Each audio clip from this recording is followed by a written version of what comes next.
is once again on red side. It is KT Rolster's side choice for games 2 and 4. Yeah. Samsung for 1, 3, and 5, dynamic side selection in the playoffs. So Samsung will be remaining on red side.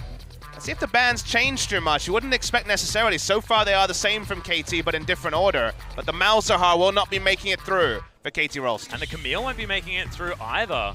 This first round, of course, was left available. Is going to be banned second here by Samsung. Is the Varus once again going to go? Now what is going to be the option? Do they ban the Ashe? Do they ban the Caitlyn?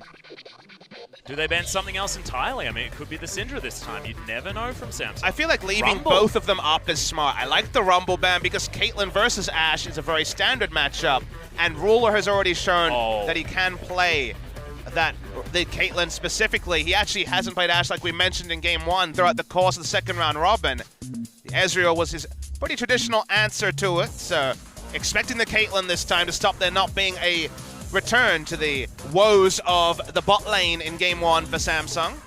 And I found it very interesting because the two bans that were omitted here from Samsung at the beginning were, in fact, the Graves and the Elise.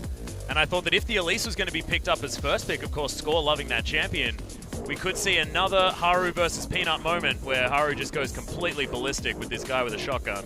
We certainly could still see that, as Elise is a likely draft. But Score could go for the Lee Sin, though, that Haru wasn't able to get anything going in game 1. He was definitely the big anonymous factor, the underperformer, you'd say, compared to his usual regular season self. And one of the reasons why KT could just barrel 2v2 down the bot lane and abuse the Caitlyn versus Lucian matchup. Well, now you can see mine made up very, very early there from Mata. Picks up the Lulu. Lulu Ashe, pretty dangerous combination there as Cannon. Very early pickup here for KT. And the reason why this makes sense is that, okay, QV lost on the Cannon, so you're like, what will QV go? What is his comfort? It's the tanks. He will return to a tank most likely. Cannon does very well into tank matchups. Wits End against a Rumble, play the Ruin King against some of those like bigger that, tanks like the Nautilus, like you say. Brown will take advantage of the fact that Syndra is left open, wasn't able to draft it because it was banned in the second round in the first series. So we'll blind pick that. But Pawn is a sort of player who has a lot of answers. One of them will not be the LeBlanc, but Ari certainly is a potential. We've seen that skill matchup multiple times, and you have to feel like a Kassadin is always around the corner also when or Pawn an is on the Echo, rift. you know, Pawn's played the Echo in the past, of course not very recently, but we know this guy is more than happy to jump back to almost anything as Jin's going to be banned away here. Already the LeBlanc and the Vladimir taken off the board. Vlad, historically, the counter. So they reached for the Syndra and gave up Caitlyn as a potential lane answer. So what is left? Will they just go once again? You see some nods on your screen from Roller. He'll try it once more. It's not Caitlyn this time, so it's not quite necessarily the massive discrepancy, but there's still significant range between Ashe and Lucian. But also has to now deal with the extra harass coming out of that Lulu at the same time. Picks can really help Ashe take control of a lane. And oh my goodness, if I called this, then Another pretty standard matchup. This was a guess, guys. I'm not going to say that I predicted anything. It's a good educated thought, though, given that Echo is one of those containment matchups into Syndra, but doesn't have pressure. It's the sort of thing that can scale well into the 1-3-1. It can teamfight well in the late game, but a lot of our mid laners have been asked specifically about the Echo side of the Echo versus Syndra matchup. A lot of them say, sure, in lane, often you don't get the kill, but you don't have pressure. You can be pushed in, and there is still an outside chance of kill pressure. So it's been common. They still will be drafted from Pawn, who once again will go double teleport. And we may see this as a continuing trend through the course of this draft and the next. Is interesting. Oh, QV. QV's going for a skill matchup. He wants to match fire with fire. He's not going to take a tank into Kennen, but he already lost out going for a more DPS focus in game 1. And Samsung are completely throwing out the game plan that got them to victory, while KT largely are sticking to what got them the wins in the first round robin. Yeah, I do really like it, but I still feel like KT have forced Samsung into a position where they have to play tankless. They have to play the composition that fits what KT wants to do. And that's win KT. Forcing the enemy team to react to them is where KT are strongest. And they also have Smeb, who is equally good at carry and tank, versus QV, who has not played carries all season, specifically in the second round robin, has been on tank-only duty, and now they're throwing out the playbook. They're playing into KT's hands. And if they lose a second game already on the brink of going out of playoffs, never playing their standard game, then KT have masterminded the downfall of Samsung Galaxy. They most certainly have. And I mean, I think we're all looking at Haru to really step up his play, because what happens in game number 3? Do they have to bring ambition back in?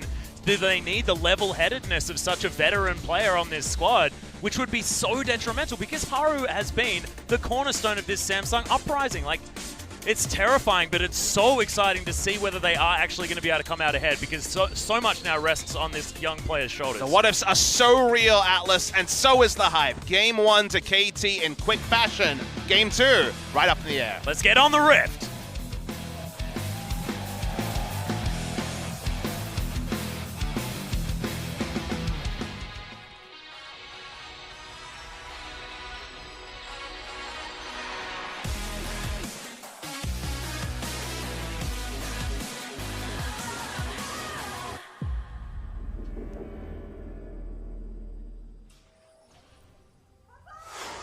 시한사의 협곡에 오신 것을 환영합니다.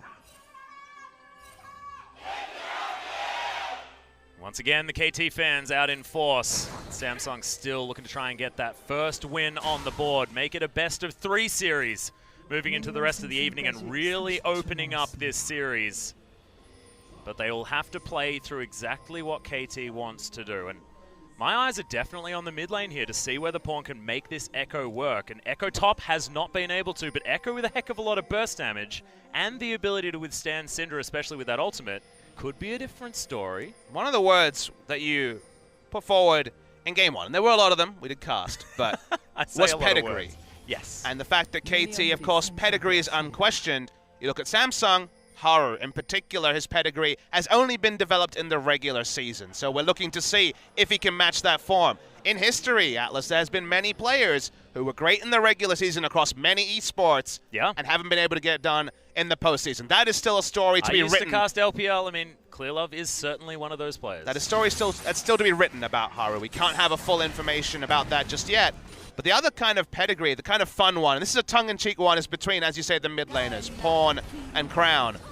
When Pawn won the World Championships in 2014 in Seoul, South Korea, of course, not far from here at the Sungwon World Cup Stadium.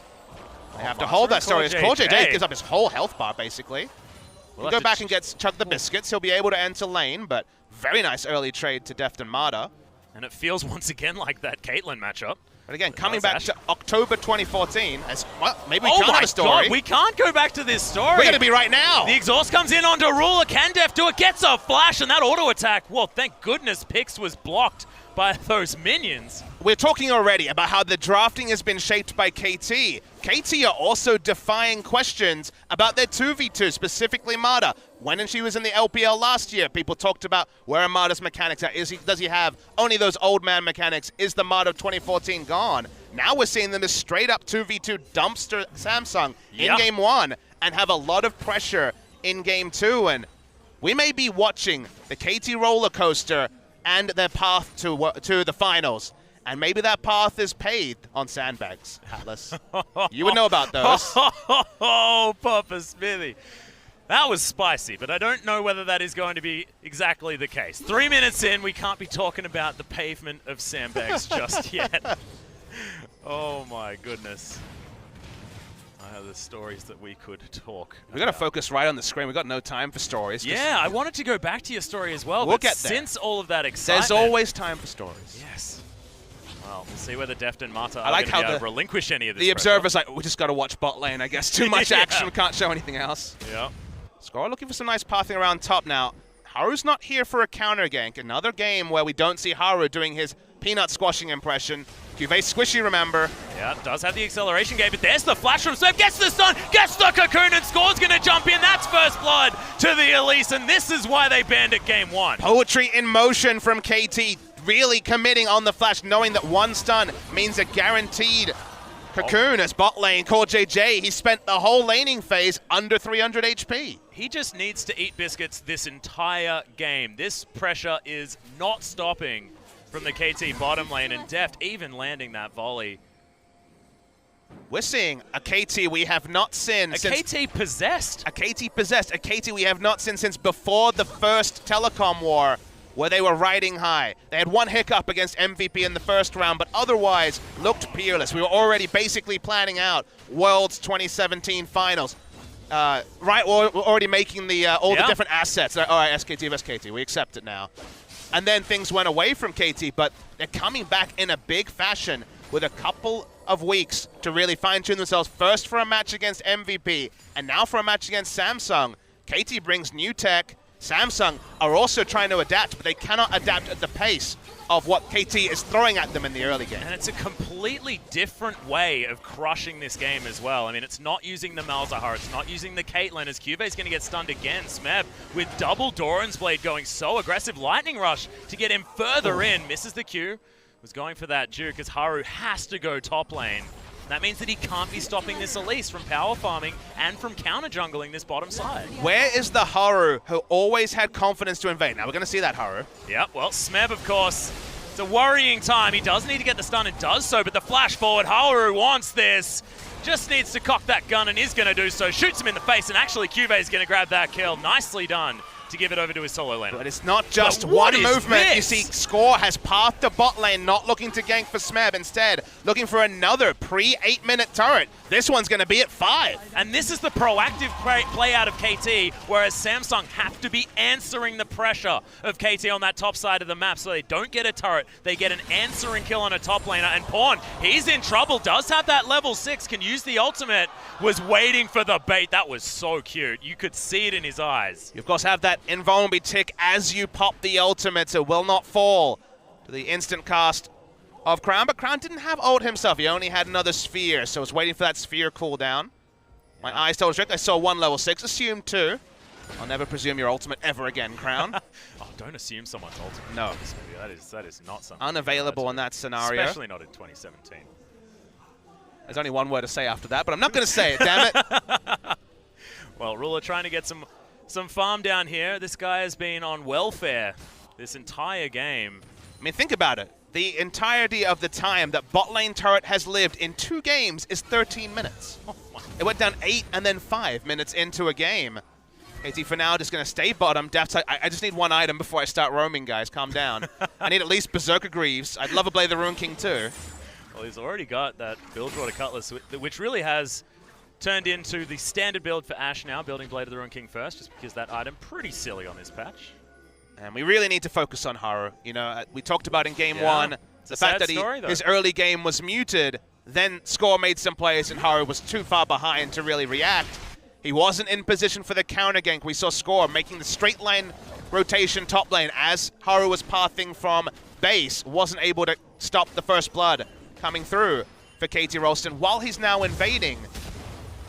If you thought about Haru in the regular season, he was setting the tone, squishing Peanut famously in the SKT vs Samsung games a couple of weeks ago. In this matchup, like I was going to get to, that was without pressure necessary. That was just, I'm going in and I trust myself. I trust that I can make this happen. And that's not the Haru that's taken to the Rift so far in these 2 games. Well, still has an opportunity, only 7 minutes in, and the KT bottom lane is in a heck of a lot of trouble now. Everyone coming in.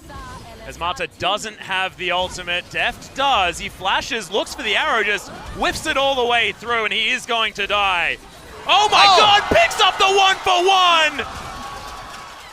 The volley just doing so much damage with all of the minions. So much greed coming through. Cuve trying to take out Score. Dodges a lot of that damage. Will need to switch back. Gets the Cocooners. In goes Pawn. He's looking for it. Does get it, but face dive needs to be there. Score grabs the kill as it's answered immediately by Crown. Pawn needs his cooldowns back up. Time Wind is there. Doesn't get the tick on the way back. Yeah, Pawn still has ultimate, so doesn't look for the all-in. Didn't even have to invest his ultimate there, Crown. But meanwhile, Smeb is getting wins up top. Ruler did not need to push up in bot lane and die. Could have just disengaged, given the kill credit over to Haru. But they got greedy, trying to get their Lucian back into the laning phase. And all these stats about strong laning, about how Samsung have been so controlled, they're just being taken advantage of by KT in the early game. Most certainly have. And now 64-34. A 30 CS lead at 9 minutes into this game on the side of Def. That is terrifying. Smeb up here towards the top side, wants to go back, needs to build some of his items. Of course, looking for We'll see what he decides to go with, actually. It might be the first item, Frozen Mallet, by the looks of things, but I don't know. Mata is caught out of position, though. Gets bonked. The exhaust comes in. Cuvée knows that he's not going to be able to get too much if score turns up. So people will ask, what's changed for Samsung? We've already talked at length about, okay, drafting carries in the top, Cuvée getting bested by the double MVP of the regular seasons of spring and summer in 2016 in SMEB. That part, you know, it's a surprise to see the adjustment. What does it really mean? Why is it such a big change? It's not so much the first bloods as Cuvée once again will take a lot of damage. Yeah, Cocoon lands. There's the arrow that flashes into it, though! As score. I think he was actually in range for that one. He's still going for this. The ultimate comes out from Crown, and Haru's there to clean it up.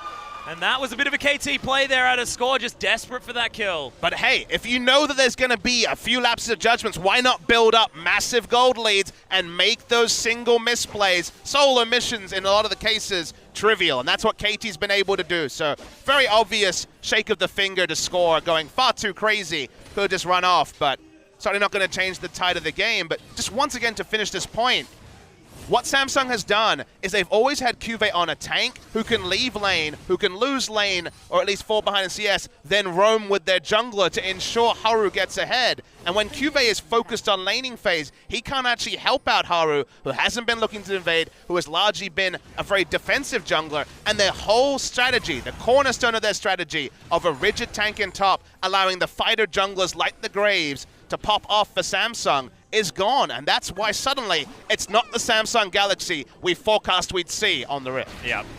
This time round, though, Papa Smithy, Crown is now sitting on 2-0 and has the Syndra in his hands. There's a slicing maelstrom from Smab. Get the stun onto Cuvée, and yet another dragon will fall in favor of Samsung early game. So KT just don't seem to care about these dragons one iota. They know that they're committed to this early rushdown of almost every single team at this point.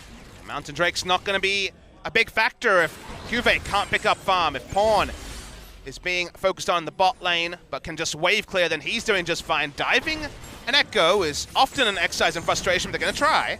Yeah, end of the line is there as Haru's tanking up this turret. Pawn face dives in. Crown taking a lot of damage, has to ult out though. This is dangerous. Nice stun, but Pawn gets the follow-up kill. Collateral damage is there, but Pawn's absolutely fine with that. Can even teleport back to lane. Samsung is trading down every time. 2v1 to pick up a single kill is always a loss. They lose a turret in the top lane. They're getting pushed in the middle. They keep trying to play KT's game, and they're just not good enough for it. They just can't do it at this stage. Haru is going to be able to put a lot of damage into this bottom turret, but Pawn, remember, does have the teleport as the arrow flies through just to try and buy some time for that turret to survive, and I think it will be able to get through that minion wave at least. Haru turns back up.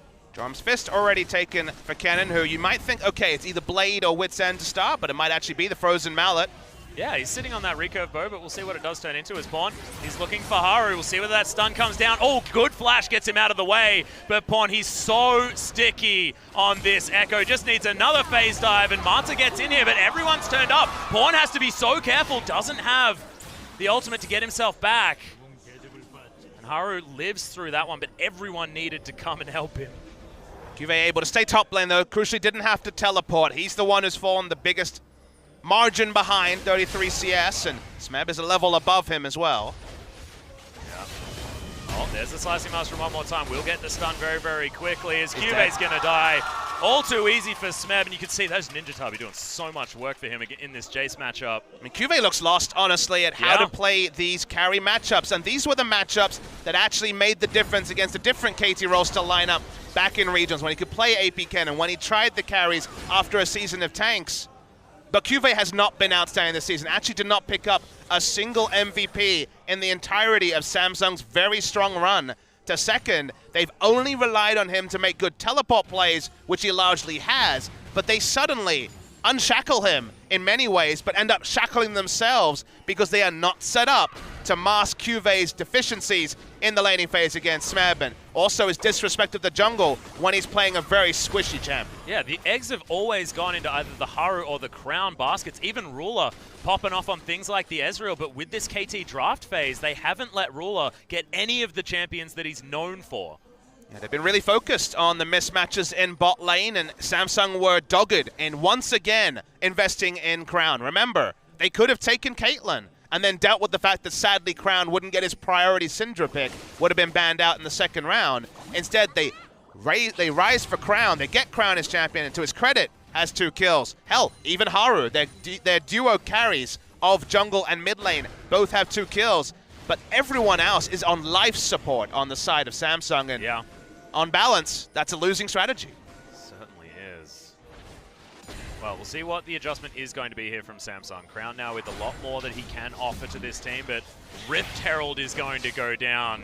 When was the last time we saw Herald killed in an LCK match? I think it was actually relatively recently, but not in this sort of game that you'd expect. Like, with Samsung normally having so much pressure, KT were just free to take that one down completely unnoticed. Well, for 2 reasons, the word normalcy has little relevance. One, we're in the playoffs, and obviously the stakes are very different. But the second one is, these turrets are dying super early. We often saw 18 to 22-minute first Drakes, first turrets, lots of late objectives. We saw a 5-minute bot lane turret in this game with Elise just pathing down after a successful gank.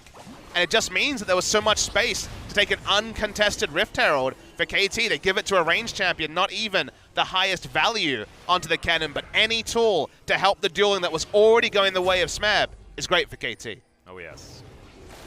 Well, Haru going to be able to take his red buff down. Dragon is going to be up in another minute and a half, and it's another Mountain Drake. We'll see whether KT is going to go for a contest onto this one. Don't necessarily have the Rumble for the extra teamfight power, but Smeb has shown that even on the on-hit cannon, his slicing Maelstroms can do so much with just the stun alone. With Pawn able to offer so much damage on top of that, as well as his chain CC, utilizing that parallel convergence. And Samsung just can't really do anything. They don't have the license to. They don't have a tank who can walk up and look for a teleport. They don't necessarily have any pressure in their duo lane to walk up and ward. And Cubate's going to get dived again. He is definitely dead. Score's going to grab that kill one more time as parallel convergence into the mid lane, just stopping Ruler from getting anywhere near this creep wave. But we keep changing camera shots between winning trades for KT. Yeah. They win top, they take a turret or get very close to it. They were getting pressure in mid lane as well. In this level of play with a team like Samsung, you expect the 1-for-1 trades across map. No cross maps here. It's a KT map only. Yes, and that's an inner turret almost dead on the top side of the map. They need to open by taking this outer turret in the mid lane that Samsung have been good at defending. How do you do that when you can't put vision anywhere? They don't even have defensive vision because they're getting picked. Their own topside jungle doesn't belong to them because their top laner has been getting crushed. So there's no tank to help them ward. There's no duo from Samsung apart from maybe Crown and Haru that can even put down a deep ward without losing a skirmish 2v2. KoJJ puts down the most wards of any support in the league. He doesn't have the license to, he doesn't have the leash to. He's being dictated to by KT. Yeah, and it's arguably worse this game as well because KT have a phenomenal pick composition at the same time. They're going to go for this dragon once again as Ruler just getting shot in the face. The arrow flies through, but Ruler actually flashes out of the way. Scores there! Perfect timing! And they're going to be able to grab this turret as well. All too easy. Dragon does once again go down, but KT look to be completely fine with it as Score takes a shock blast. Needs to be very, very careful. Remember, nothing to get himself around there as the wild growth comes in. Does now have that rappel back up, and Score's just going to take them on a merry chase as he tries to escape this one. Good slow from KoJJ, and that will be the end. But inner turret falls. Inner turret will possibly even fall on the bottom side, and KT don't care. Meanwhile, "at" is the subtitle to what we just saw. Not quite yakety sax, but when it comes to what's happening on the Rift, they're losing pressure. It's chasing for a single kill that took forever because it was a Phage Kindle Gem Jace chasing down an Elise. Usually you can squash spiders with the hammer hit, but no damage behind it because you've been so far behind if you're Cuvée. And they just walk back to largely wrecked or close to wrecked turrets around the map. Score is just always playing incredibly well, but this game, right place at the right time every single time. Even the most ardent KT fan couldn't have predicted the capitulation we're seeing from Samsung because they've just read the situation wrong. Yeah. If they read the situation as we're better than KT right now, sure, absolutely. But the we part is what's changed. It's not the Samsung that took to the Rift in that big win streak. It's not the formation. It's not the respect or calculation of the early game. KT from game one where they double banned AD, took the Caitlyn, had a plan. And Samsung's reaction has been to match them, to try and take carry to carry, basically try to play the game at KT's level. That is not the solution. KT largely have these players with pedigrees, superstars in their own right, who may, at different times in the season, have struggled, but they are still world-class talent in their own way. And just trying to match them has caused Samsung to lose heavily. Yeah, and not a lot of this comes down to Samsung necessarily dropping the ball, because it is KT still being able to do exactly what they were good at, but not blundering it, not throwing it all away, because we knew this team's always been this good. As Smeb possibly caught out, good lightning rush is going to get him to absolute safety. But what do you fall back on if the comp you're running is not one you ran at any point in the season? You can't fall back on the plans that worked previously when you're trying something new compared to the standard. And thus, when you evaluate these two teams, you evaluate Samsung on their run-in and you evaluate KT on their run-in, you can't foresee Samsung throwing out the old playbook. Well, Pom's actually looking for some sort of assassination attempt here as Haru's going to fly around. Phase dive gets him over. As Quickdraw, I think, gets the follow in. Haru's actually looking to try and grab him, but Pawn's just going to utilize that proto belt. Dash cannons his way out as Cubase looking to die one more time. Score's going to turn up, as he always does. The best friends club, the Bash brothers here in Smeb and Score as they take down this inner turret as well that Pawn set up earlier. Good cocoon. It's going to stop Core JJ from doing anything. And KT, they'll get the pick and then they will move up. They'll either get more vision or they'll just flat out take turrets. Are we ready to start saying the sandbag word yet? For like the whole rest of the whole end of the season for KT, is that what you're talking about? I just mean, KT are playing really smart. Even the rotation for the turret dive, it looked like Smeb, you know, when you're just focused on the screen looking at the minimap, it's just Smeb tanking the turret, probably going to 1-for-1 with the Jace. But they made the smart rotation. They're playing on the side where they had the control, where they had the vision advantage. We just mentioned how KT consistently with 1-3-1 with no vision, a person dies top, a person dies mid. Go back and watch the MVP series. They made so many elemental mistakes. Yeah. Consistently. Score is going to get ran into. Big damage with that proto belt though as Pawn's right deep in the backline. He will need to use that ultimate, but uses the Zhonya's first that he picked up very, very recently. There's the ult, gets himself out, but Cubase's here. Good timing. Haru is going to take down Smeb in the backline as Cubase now dashing out. Score off to the side. Deft flashes really nicely, but he gets exhausted and he's surrounded. Pawn gets a lot of damage in and Marta takes down Haru, but KT was so split in that fight. First time we've seen a true team fight, and okay, Samsung finally have something on their resume. The team fighting has always been their strength throughout the years of the roster ever since Ambition joined, and with Haru they had initial dip, then picked up those same smart adjustments that has made them this great team fighting team, and KT have largely struggled there. Didn't matter in game one. Game was over 3 minutes after this point. At Samsung, even though they don't have a tank, even though they don't have a traditional team fighting comp, do buy a lot of time. DPS down Pawn, who tried to buy more and more time, hoping that they would just group on the top of his ultimate and take a big AoE. They don't clump for that. Good target selection to take down Smeb on one side first, and just the numbers advantage meant that Samsung were able to win this fight very comfortably. Yeah. Nicely played by Deft, but that exhaust coming out meant that everyone just surrounded him, and the collapse in multiple chokeholds that KT just couldn't get together on was unfortunate. However, still, Samsung were able to get absolutely nothing. They all went down incredibly low. Score still had a large health bar, so if anyone was doing anything suspicious around the Baron pit, you can bet that there would be an itsy-bitsy spider to pick that one up for himself. Setups here, still very tricky for Samsung. They kind of have to force Baron because they're against double teleport, and also Jace can't lane against either Echo or Kennen. So they have to make group plays and force KT to react. They cannot play the map. Well, they already have started off this Baron. They're looking to actually stay on it as well as Marta gets into position. Deft as well, actually popped by that shock blast as Ruler takes a lot from Pawn. Arrow flies through, lands onto Cubase, but KT do not want to start this one off too soon. Pawn's here as well. He does have that ultimate. Time Winder getting a lot of damage, and there's the repel. Score just getting Samsung Galaxy all the way out as parallel convergence might be there. Really good flanking play as Pawn throws down the ult. The Zon uses their Smeb, grabs the first kill, and Samsung are getting corralled into the edge. Massive damage, and Pawn grabs one. Still able to almost get out there. That's a double kill for Defto, and KT are still chasing. Haru wants to get back home so desperately, but I don't think Kansas is the option, my friend. Smeb's going to be able to take this one. That's the ace.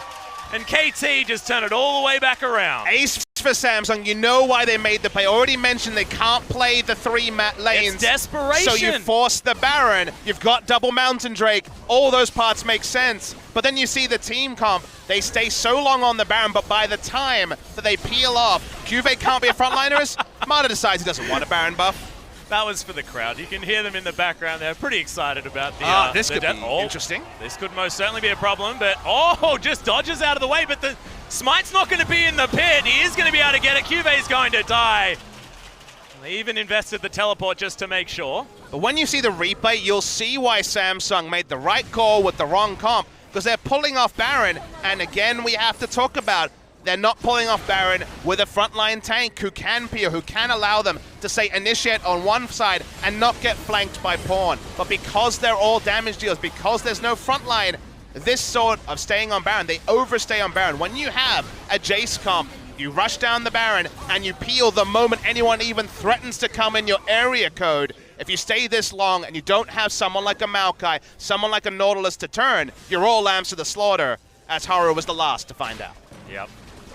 And I just need another shout out to Pawn because he played that control game with this Echo so beautifully. We know he's fantastic at champions that have excessive mobility because he plays around the outskirts of fights so well. But just the way he forced the movements of Samsung throughout that entire engagement was beautiful. And we can remember what the Korean mid laners said. They said it's not a pick for lane, it's a pick for teamfight, it's a pick for 1-3-1. He's 40 CS down, but that doesn't matter because guess what? The top lane skill matchup between Kennen and Jace comfortably won by Kennen because of the great ganks. Flame Horizon. Exactly. That's 106 CS. Because of the early pressure from Score, and Smeb is on a comfort pick. Usually it was the AP Kennen, but on hit Kennen is the way forward. The bot lane was a 5-minute turret. It doesn't matter if there's a 50 CS advantage and you pick for team fights in the mid lane when you have the right power spikes in other lanes and when you're winning them as handedly as KT has. The thing is, this is not how KT have been playing the games recently. They've been leaning on weaknesses a lot of the time. This time, the direct opposite from that. They're identifying exactly where they have strength and they're capitalizing on that every single time, and they're letting their weaknesses just be purely that, capitalizing elsewhere. It's the entire opposite issue that what we were discussing before. I just think it's crazy. Kind of feels like opposite day if you track the logic, because Samsung have kind of done the opposite of that, right? Precisely. They've kind of minimized their strengths and gone for weird skill matchups. Cuve should not be taking 1v1 matchups against Smeb that are skill DPS focused. He should be on tanks. That is not going to be the factor that takes Samsung a series over KT. They beat KT not long ago, but we're feeling more and more like the first round, Robin, where if you remember, Samsung were perfect gamed by KT Rolster. Feels like it's that Samsung today. Yep. I just feel like somewhere after his game in the LPL, Rookie's thinking, yes, this is the KT way, as that's the tower falling on the top side of the map. Smeb is unstoppable right now. This on-hit cannon's looking as good as his AP cannon did back at Worlds. Back earlier on, as he's just going to lightning rush just because he feels like it. Try and take down this inhibitor, but look at this pressure. Non-stop as Crown gonna get cocooned. The arrow so close from Deft as Pawn says, I'll just proto belt my way closer to this turret and we'll take this one down as well. This Baron buff has got them so much as the inhibitor dies on the top side of the map. Samsung are suffocated this game. And can we appreciate how they look for a pick as the minions are coming in, as they take the turret when the pick doesn't happen. Meanwhile, top lane, they're winning. They're winning upon winning. There's so much win here that it could just be a gift because they're just pulling it off in every lane. And there is nothing that Samsung have to show for themselves except decent stat lines on their mid lane and jungle. Yep, Pawn is actually going for a pretty ambitious teleport. Cancels that Doesn't one mean out. he can't be there. Yeah, and Haru's going to go aggressive. I mean, I like the idea, understanding the 4v5 nature of the situation. But no, nothing is going to happen. No more Mountain Drakes to come up. Of course, KT sneaking in a mountain of their own for that third dragon of the game. They've been relegated to third dragons so far this series. Ocean probably not going to be a priority, but it's 8 turrets to 0, which I think is basically the statement for what KT have managed to do. And it's map control, and something that we were expecting when Mata made his way back to the LCK was this sort of orchestration, but we just haven't been able to talk about that because honestly it's been absent. I mean, storylines have been so important. Let's look at Samsung storylines. Yeah. You think back to this season, like, man, they played so well, 8-1 in the second round robin. Haru, what a great... We're thinking about water cooler chats about Samsung. This is pretty cool. We got LCK cooler chats happening in English. Life's great in this scenario, but just roll with me here. Oh, happy. Haru's been so great, so much better than before. They're so much more aggressive in the early game. True fact. Yes. Crown, he's added Syndra. He's looked wonderful. True as well. MVP. Do you remember anyone talking about Cuvée? No. No. Especially not this season. He's had a down season. Ruler and Core JJ have been not dying. Have they been hard carrying? Not really either. They've actually played a bit of Stitch and Wraith as well. We've focused so much on Haru and Crown. Haru and Crown have played pretty well this game. The other three have gotten smashed. Smashed to the nth degree in both lanes. And that's the thing that you kind of miss, is that we tunneled on what Samsung was doing well because everyone else was role-playing. They're not role-playing anymore. Their new role is carry, and they cannot carry if we judge it based on Game 1 and Game 2. Smeb now with his Guardian Angel does not care about anything. They're looking for this final inhibitor turret in the mid lane. Let Samsung clear out the wave. Pawn continues to be annoying. He's very good at it. On the echoes, he dives right in. Crown's gonna get stunned and destroyed. Already nothing doing here as KT rip through Samsung. Ruler is in the middle of the fight, not where he wants to be. Haru's gonna die. It's a double for score as the tower's taken down, and yet again, KT. No answers from Samsung. They'll take down the Nexus for Game 2, and it's now set point for a 3-0 for KT Rolster. I did not expect to say it, but now it has to be a Samsung reverse sweep. And we've seen reverse sweeps in semifinals, but it certainly doesn't look like a semifinal that's poised to go that way. If you take the name tags off Samsung, they could be any other team. They could be Kongdu Monster Atlas, and that's kind of a scary thing. That would possibly be better because they were the most recent ones to beat KT Rolster. They're not playing like Samsung, they're not drafting like Samsung, and they're getting run over like they are not a relevant factor at all. Whatever they decided to draft for today needs to be rubbished, straight to the bottom of the rubbish. Maybe light it on fire, I don't know how the fire codes are here in the OGN Stadium, and go back to comfort. And maybe even think about some of those trades. Haru was decent in Game 2. He certainly wasn't the major problem. They do not have a substitute for Cuvée, it should be noted. But they need something new. And whether that's going to be purely draft or the return of some experience in someone like Ambition, they've got about 10 minutes till the next pick and ban to really come up with some new life, because KT are poised to make it what looked like a very unlikely third telecom war of Season 1 of 2017. And to understand this level of surprise as well, everyone at home, after this, go back and watch KT versus Samsung the last time they met, because it was literally the opposite of this. What will those people say, though? Go back and watch the first time they played, where it was a perfect game. Is this a leapfrog situation, Papa Smithy? But that's just not how it felt. There was... Samsung have been so good up until this exact point. This KT didn't take to the Rift on Tuesday against MVP. Damn against right MVP, it was one of the weakest 3-0s we've seen. This is looking like an emphatic 3-0, which actually makes the question of KT versus SKT that much more sweet. Yeah, and these players are also emotionally driven as well. I mean, you've got Pawn, who plays on emotions so much. There's the story of him coming back and winning a game down 0-2. We're going to be telling stories about today if it ends up being a KT win, Atlas. But the momentum and the emotion now that's fueling KT, I would not ever want to be against that team. Especially not with these glum faces that you can see right now on Samsung. Maybe bring in Ambition, maybe look for experience, maybe look for a World Finals lineup, because we're not seeing one right now. Well, we'll see exactly what it is going to be. We are going to go to a short break, but when we get back, game number 3 and possibly the final game in this series. Don't go anywhere.